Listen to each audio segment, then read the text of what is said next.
Good afternoon, dear student. I Renu Kushwaha, faculty of Applied Science Department in SIRTE। जैसा कि engineering math part 1 में हम आपको बहुत सारे टॉपिक के बारे में पहले भी बता चुके हैं। आज का हमारा टॉपिक का नाम है ग्राफ थ्योरी। तो ग्राफ थ्योरी किस तरीके से डेली लाइफ में यूज होता है, इसकी बेसिक एप्लीकेशन क्या है अदर कोर ब्रांच में, इन सब के बारे में जानेंगे। तो हम स्टार्ट करते हैं। सबसे पहले ग्राफ्स एंड टोपोलॉजी के बारे में जानेंगे। तो उससे पहले हमें पढ़ना है बैकग्राउंड ऑफ ग्राफ। तो एक ग्राफ की बेसिकली डेफिनेशन क्या होती है? A graph is a pair capital G बराबर कैपिटल बी कॉमा ई।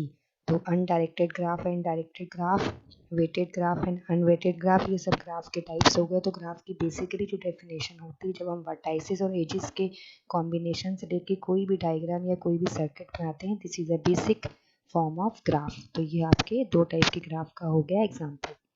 अब इसी के अंदर सब ग्राफ होते हैं। तो सब ग्राफ जी डैश बराबर V dash comma E dash और जी बराबर वी कॉमा ई।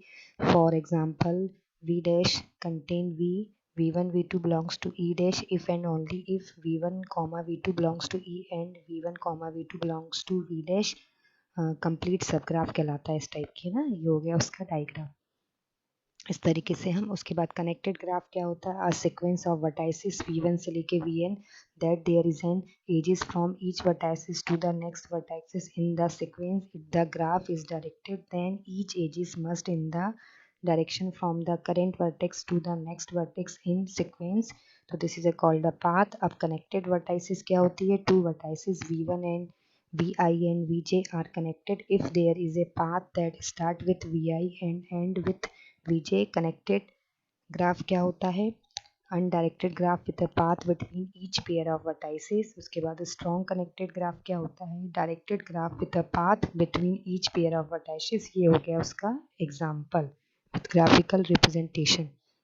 उसके बाद ग्राफ के करेक्टर्स होते हैं। इसके अंदर हम डिग्री फाइंड कर सकते हैं, शॉर्टेस्ट पाथ फाइंड कर सकते हैं, करेक्टरिस्टिक पाथ लेंथ, ये सबकी डेफिनेशन विद एग्जांपल दिया हुआ है। उसके बाद क्लस्टरिंग भी होता है, बिटवीननेस भी हम फाइंड कर सकते हैं, ये उसका एग्जांपल और डेफिनेशन हो गई। उसके बाद एसोसिएटेड मैट्रिसेस के अंदर भी we are using the graph. इस तरह की हमने ग्राफ के थ्रू एक मैट्रिक्स बनाई है ना। तो ये हो गई इंसिडेंस मैट्रिक्स ऑफ जी बराबर V comma E N cross N matrix with N equal mod V. उसके बाद होता है routing matrix, all pairs path. इस टाइप के मैट्रिक्स को हम रूटिंग मैट्रिक्स बोलते हैं, जिसमें हम ग्राफ का यूज़ करते हैं। उसके बाद एप्लीकेशन ऑफ रूटिंग मैट्रिक्स क्या होता है? ओरिजिन डेस्टिनेशन ओडी फ्लो में हम यूज़ कर सकते हैं। ये हो गया उसका मैट्रिक्स का फॉर्मूला। उसके बाद application of routing matrix G is equivalent A की पावर टी, मतलब ट्रांसपोज मैट्रिक्स है। डिले ऑफ पाथ, इस तरीके से हम डायग्राम बनाएंगे और ये हो गया उसका मैथमेटिकल मैट्रिक्स में एग्जाम्पल। उसके बाद कॉमनली अनकाउंटेड ग्राफ मॉडल्स के अंदर भी हम यूज़ करते हैं। रैंडम ग्राफ बना सकते हैं, इस तरीके से फॉर्मूला फाइंड कर सकते हैं। रैंडम ग्राफ का फॉर्मूला होता है म्यू एम बराबर capital N square minus N into P divide by two. Expected vertices degree Poisson distribution का फॉर्मूला ये भी फाइंड कर सकते हैं। उसके बाद रैंडम ग्राफ का डायग्राम आपको दिख रहा है, इस तरीके के डायग्राम को रैंडम ग्राफ बोला जाता है। उसके बाद जनरलाइज रैंडम ग्राफ की definition with conditions. Preferential attachment model के अंदर हम आइडियाज़ और इम्प्लीमेंटेशन भी फाइंड कर सकते हैं यूजिंग ग्राफ थ्योरी। उसके बाद प्रीफ्रेक्शनल अटैचमेंट मॉडल के थ्रू ये हमने मॉडल बनाया है। उसके बाद हम रेगुलर ग्राफ को फाइंड कर सकते हैं। रैंडम ग्राफ क्या होता है उसके बारे में बताया। स्मॉल वर्ड ग्राफ भी होता है। ये सब ग्राफ के टाइप्स हैं, है ना। ये उसका डायग्राम। उसके बाद एस लेबल टोपोलॉजी के अंदर भी हम ग्राफ थ्योरी को यूज़ करते हैं। एस लेबल टोपोलॉजी में high variability in degree distribution में we can also find and use also graph theory.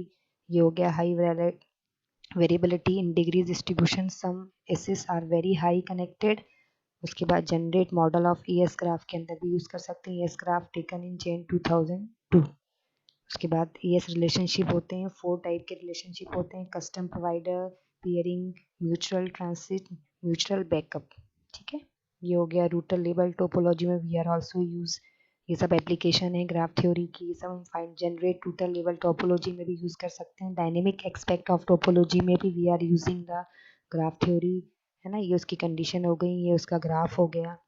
Stability of internet में बीजीपी स्टेबिलिटी में भी हम यूज़ कर सकते हैं। रूटर लेवल स्टेबिलिटी में भी we are also using geographic location में भी हम यूज़ कर सकते हैं। तो thank you very much for listening. आज आपने जाना कि किस तरीके से ग्राफ थ्योरी को हम different different other core branch में अप्लाई कर सकते हैं, चाहे वो टेक्निकल फील्ड हो या नॉन टेक्निकल हो या डेली लाइफ हो।